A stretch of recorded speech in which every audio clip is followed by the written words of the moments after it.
এইবারে কোরবানিতে আমি মেজবানের মাংস রান্না করেছিলাম। মেজবানি স্টাইলে যেটা রান্না করা হয় এক্স্যাক্টলি ওইটাই রান্না করার ট্রাই করেছি। তাই একটা ভিডিও করে নিয়েছিলাম যেন আপনাদের সাথে শেয়ার করতে পারি। এখানে প্রথমে আমি 2 চামচের মতো রাঁধুনি ভিজিয়ে রেখে তারপর বেটে নিয়েছি। তারপর নিয়ে নিয়েছি মিষ্টি জিরা, সেটাও আমি সেম ভাবে ভিজিয়ে বেটে নিয়েছি। তারপর এখানে কিছু সরিষা আমি গরম পানিতে সামান্য কিছুক্ষণের জন্য ভিজিয়ে রেখেছি। তারপর 2 টো কাঁচামরিচ আর অর্ধেকের মতো টমেটো দিয়ে ব্লেন্ডারে ব্লেন্ড করে নিয়ে নিয়েছি। তারপর এখানে নারকেল, কিছু বাদাম আর 1 চামচের মতো দই নিয়ে এটাও আমি ব্লেন্ডারে ব্লেন্ড করে নিয়েছি। এখানে মাংসের মধ্যে দেখতেই পাচ্ছেন আমি চেষ্টা করেছি গরুর প্রতিটা অংশের মাংস যেন আসে, কারণ মেজবানির মাংস যখন রান্না করা হয় তখন গরুর প্রতিটা অংশেরই মাংস একসাথে মিশিয়ে রান্না করা হয়। প্রথমে এখানে দিয়ে দিলাম লবণ, তারপরে দিয়ে দিলাম হলুদের গুঁড়া, 3 চামচের মতো, তারপরে দিয়ে দিচ্ছি 3 চামচের মতো জিরা গুঁড়া, তারপরে দিয়ে দিচ্ছি 2 চামচের মতো ধনে গুঁড়া। এখানে আমি অনেক বেশি মশলা এজন্যই ব্যবহার করছি না, যদিও বা মাংসের পরিমাণটা অনেক বেশি, কারণ আমি এখানে কিছু বাটা মশলাও ব্যবহার করব। তারপর এখানে দিয়ে দিচ্ছি 2 চামচের মতো লাল মরিচের গুঁড়া। লাল মরিচের গুঁড়াটাও আমি একটু কম দিচ্ছি, কারণ এখানে আমি গোলমরিচ প্লাস কাঁচামরিচ ব্যবহার করব। তারপরে দিয়ে দিলাম 2 চামচের মতো গরম মসলা আর দিয়ে দিচ্ছি 2 চামচের মতো গোলমরিচের গুঁড়া। তারপর এখানে দিয়ে দিচ্ছি আদা বাটা, রসুন বাটা আর বেটে রাখা রাঁধুনি আর চিকন জিরাটা। আরও দিয়ে দিচ্ছি বেটে রাখা মিষ্টি জিরাটা। তারপর এখানে দিয়ে দিচ্ছি গোটা কিছু কাঁচামরিচ। তারপর এখানে দিয়ে দিচ্ছি 4 থেকে 5টার মতো টমেটো। আমি এখানে 5 থেকে 6টার মতো মাঝারি আকারের পেঁয়াজ নিয়ে নিয়েছি। আর পেঁয়াজগুলো কাটার সময় অনেক বড় বড় করে কেটেছি, কারণ মেজবানির মাংস রান্না করার সময় পেঁয়াজগুলো একটু বড় করেই দেয়, সেজন্য আমিও পেঁয়াজের সাইজটা একটু বড় করে কাটছি।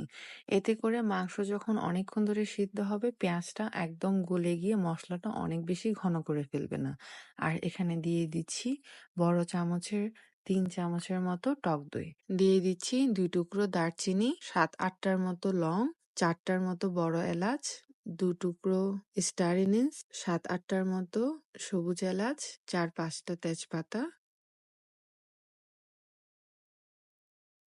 তেলের জন্য আমি আজকে এখানে সরষের তেলটাই ব্যবহার করছি। মেজবানের মাংস রান্না করার সময় বেশিরভাগ সময়ই সরষের তেলটাই ব্যবহার করা হয়। যদি কেউ স্কিপ করতে চান তাহলে নর্মাল তেল দিয়েও রান্না করতে পারেন।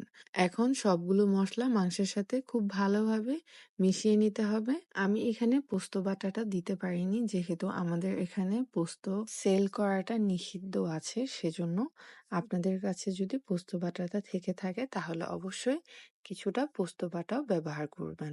আর এখানে আমি মাংসের মধ্যে 2 টুকরো পায়ার অংশ দিয়েছি যেন মাংসের মধ্যে স্বাদটা আরো বেড়ে যায়। সবগুলো মাংস আমি প্রায় 7 থেকে 8 মিনিট ধরে মাখিয়ে নিয়েছি। আর এখানে নারকেল আর বাদাম বাটা সাথে হচ্ছে সরিষা বাটাটা আমি এখন অ্যাড করছি না, এটা রান্নার মাঝামাঝি সময়ে অ্যাড করার জন্য আলাদা করে রেখে দিচ্ছি। আমি প্রায় আধা ঘন্টার জন্য মাংসটা মেরিনেট করে রেখে দিয়েছিলাম। আপনারা চাইলে এটা স্কিপ করতে পারেন, যেহেতু তাজা মাংস মেরিনেট না করলেও চলে, কিন্তু মেরিনেট করলে মাংসের স্বাদটা বাড়ে বলেই আমি আধা ঘন্টার জন্য মাংসটা মেরিনেট করে নিয়েছি।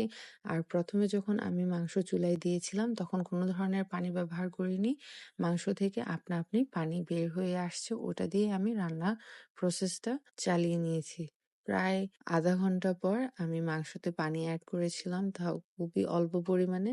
মাংস যখন আমার 70% এর মতো সিদ্ধ হয়ে এসেছিল তখন আমি এখানে বাদাম বাটাটা দিয়েছি আর দিয়ে দিয়েছি সরিষা বাটাটাও। এটা লাস্টের দিকে বা মাঝে মাঝে সময়ে দেওয়ার রিজন হচ্ছে একটাই, যেন আপনার মাংসটা নিচে লেগে না যায় আর সরিষা বাটাটা যেন আপনার মাংসটাকে তেতো করে না ফেলে। এখন আমি একটা প্যানের মধ্যে 1 চামচের মতো জিরা বাটা, 1 চামচের মতো রাঁধুনি আর 1 চামচের মতো মিষ্টি জিরা একটু টেলে মশলাটা ব্লেন্ড করে নিব, মানে পাউডার করে নিব। তারপর তারপর মাংস রান্না শেষ হওয়ার একদম আগ মুহূর্তে আমি মসলাটা দিয়ে দিব। মসলাটা দেওয়ার সময় আমার ভিডিওটা অন হয়নি, যেটা আমি ট্রাই করছিলাম দেখানোর। আমার রান্না করা শেষ হয়ে গিয়েছে। যেহেতু ঈদ ছিল, আমি এটার কোনো প্রপার ভিডিও আর লাস্টের দিকে নেওয়া হয়নি। আমার ভিডিওটি যদি ভালো লেগে থাকে তাহলে একটি লাইক দিয়ে দিবেন, আর চ্যানেলে নতুন হলে ফলো করে পাশে থাকবেন। আর অবশ্যই জানাবেন আপনাদের মেজবানের মাংস রান্নাটা কেমন হয়েছে।